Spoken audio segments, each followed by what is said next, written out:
ఇక చూడండి, హైడ్రా చాలా మటుకు గొప్ప గొప్ప పనులే చేస్తుంది. హైడ్రా మీద కూడా ప్రారంభ దశలో చాలా విమర్శలు వచ్చినాయి. ఏంది హైడ్రా, ఏంది కథ అని. ఇక్కడ చూడండి, 16 కోట్ల విలువైన భూమిని కాపాడిన హైడ్రా, పార్క్ భూములకు విముక్తి. కరెక్టే, మంచిదే కదా.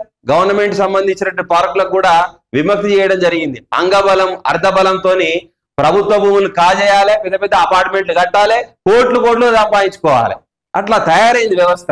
ఓకే, ఇది కూడా అక్కడ కూడా కాదు, భాగ్యనగరమే. ఏది ఉన్నా, ఏ ఫోకస్ అయినా కూడా రాజధాని హైదరాబాద్ లోనే. భాగ్యనగరంలో పార్కులో ప్రజా అవసరాలకు ఉద్దేశించిన స్థలాలు బుధవారం హైడ్రా కాపాడింది. విలువైన పార్కులు స్థలాలను ఆక్రమణ నుంచి కాపాడడానికి హైడ్రా బుధవారం 2 వేర్వేరు ప్రాంతాల్లో చర్యలు చేపట్టింది. ఈ 2 స్థలాల మొత్తం విలువ దాదాపు 16 కోట్లకు పైగా ఉంటుందని అంచనా.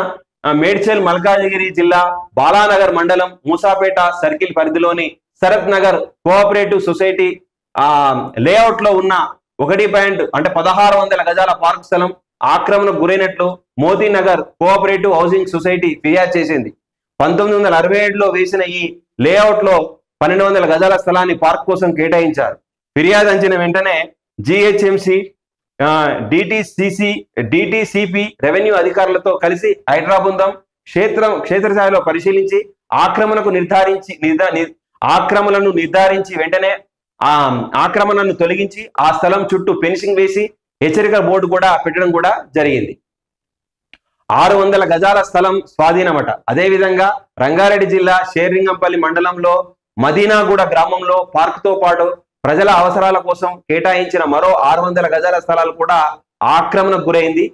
శ్రీ అభయాంజనేయ వెల్ఫేర్ అసోసియేషన్ ఫిర్యాదు మేరకు హైడ్రా బృందం రంగంలోకి దిగి స్థలంలో గోశాల పిండిగిరిని పేరుతో కొంత భాగాన్ని ఆక్రమించుకున్నట్లు గుర్తించారు. గోశాల ఉన్న ఆవులను ఇస్కాన్ దేవాలయానికి అప్పగించిన తర్వాత ఆక్రమణను హైడ్రా తొలగించింది. హైడ్రా ఫిన్సింగ్ ఏర్పాటు చేసింది. ప్రజల సౌకర్యార్థం కేటాయించిన స్థలాలు కబ్జాదారుల నుంచి కాపాడడానికి హైడ్రా బృందం కృషి చేస్తుందని అధికారులు కూడా చెప్పడం కూడా జరిగింది. ప్రభుత్వ ఆస్తులు ప్రభుత్వానికి కాపాడుకోవడం అనేది ఒక బాధ్యత.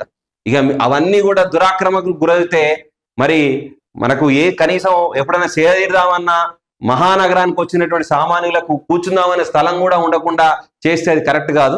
దీనిపైన హైడ్రా కూడా చాలా విశేషంగా కృషి చేసిందని మనం చెప్పుకోవచ్చు.